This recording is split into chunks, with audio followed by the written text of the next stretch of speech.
ऊर्जा जो होती है वो दो तरह की होती है, एक ठंडी एक गर्म। एक ठंडी एक गर्म। आप उसको दूसरी भाषा में पॉजिटिव और नेगेटिव कह सकते हैं, सकारात्मक और नकारात्मक भी कह सकते हैं। आपने देखा होगा प्राचीन मंदिरों का जो निर्माण हुआ तो वो इस तरीके से ऊपर जा रहे हैं, ऐसे ही है ना, गुंबद उनके इस तरीके से जा रहे हैं। इसको बोलते हैं पिरामिडल स्ट्रक्चर। इस तरीके से मंदिर आप देखेंगे, पुराने जितने मंदिर, शिवालय, ज्योतिर्लिंग देखे होंगे, ऐसे ही खड़े हुए। क्यों खड़े हैं? क्योंकि जिस समय मंदिरों का निर्माण हुआ था वो इसलिए नहीं हुआ था कि वहां पर आप जाकर आप पुजारी बन जाओ। वो तो पुजारी जी जो कर रहे हैं वो उनका काम उनका है, आपका नहीं है। आकाश में जो अनंत ऊर्जाएं घूम रही हैं, जिनकी जरूरत आपको यहां पर है, वो पिरामिडिकल स्ट्रक्चर उसको खींच के, क्योंकि उसके ऊपर लोहे की, धातु की, सोने की एक छड़ लगी है, वो उसको खींचती है। और उस मंडप के नीचे आप होते हो, आप उस ऊर्जा को लेते हो, उसमें आप नहाते हो और अपने जीवन का कल्याण कर लेते हो। इसलिए मंदिर बनाए गए थे, इसलिए मंदिर बनाए गए थे।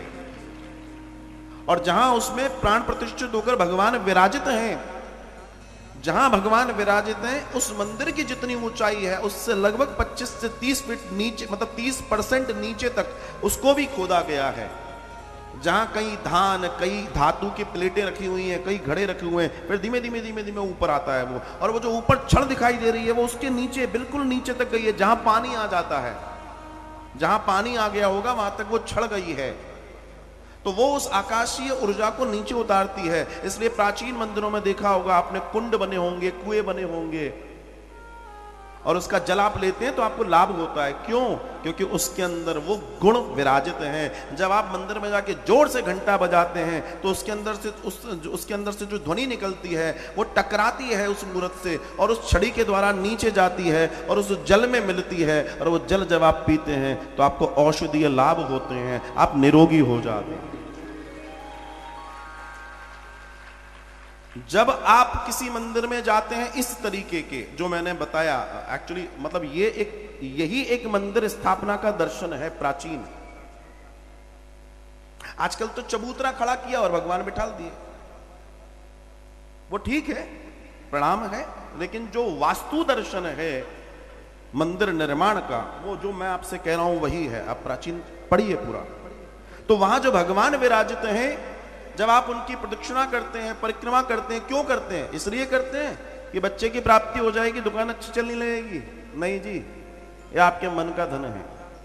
इसलिए आप करते हैं क्योंकि जो सकारात्मक ऊर्जा होती है, ठंडी ऊर्जा, जो अच्छे विचार आपसे निकलते हैं, वो मूर्ति के चारों और ऐसे ऐसे घूम रहे हैं।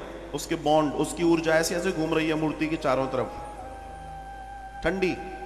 और जो गर्म होती है वो धीमे धीमे धीमे धीमे धीमे ऊपर की तरफ जाती है, ऊपर की तरफ।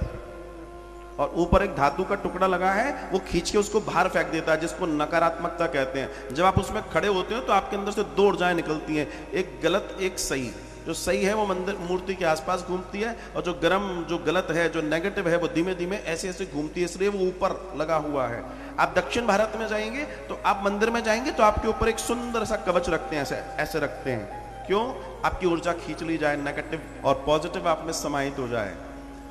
तो जब आप मंदिर में खड़े होते हैं तो आपकी नकारात्मक ऊर्जा, आपके नेगेटिव विचार ऊपर चले जाते हैं घूमते घूमते, और वो बाहर फेंक देता है उसको, और सकारात्मक आपके साथ जुड़ते हैं, और आप उसकी प्रदक्षिणा करके अपने आप को पवित्र कर लेते हैं। जब आप मंदिर से निकलते हैं तो आप ताजगी महसूस करते हैं, आप में ताकत महसूस होती है।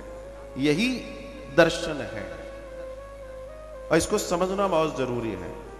प्राचीन समय में, पुराने समय में जो माताएं होती थी, अभी भी अगर कुछ लोगों के पास ये विज्ञान है तो बहुत अच्छी बात है, क्योंकि आजकल तो पुरानी चीजों को लोग कहते हैं अरे ये तो अनपढ़ है, लेकिन वो अनपढ़ नहीं है, वो साइंटिस्ट लोग हैं, वो वैज्ञानिक थे, भले ही वो पढ़े लिखे नहीं थे, पर उनके पास सूत्र विज्ञान से भरे हुए थे। तो वो क्या करती थी, जब उनके सुनार उनका नए गहने बनाकर लाता था तो वो मंदिर में जाके मूर्ति से स्पर्श कराती थी। क्यों कराती थी? कि उस मूर्ति में प्राण प्रतिष्ठित जो ऊर्जा है, वो ऊर्जा इस सोने में प्रवेश कर जाए, और जो इसको पहनेगा उसका कल्याण हो जाए। क्योंकि धातु का काम खींचना है, धातु ऊर्जा को बहुत तेजी से खींचती है।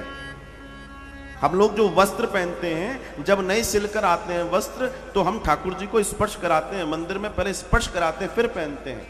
अगर मंदिर नहीं मिल पा रहा है तो भगवान का ध्यान करते हैं, भगवान तेरे वजह से ये वस्त्र मिले हैं, वरना हमारा क्या वजूद। उसको धन्यवाद देते हैं ऊर्जा लेने के लिए। ये बहुत बारीक बारीक बातें जिन्हें समझिए।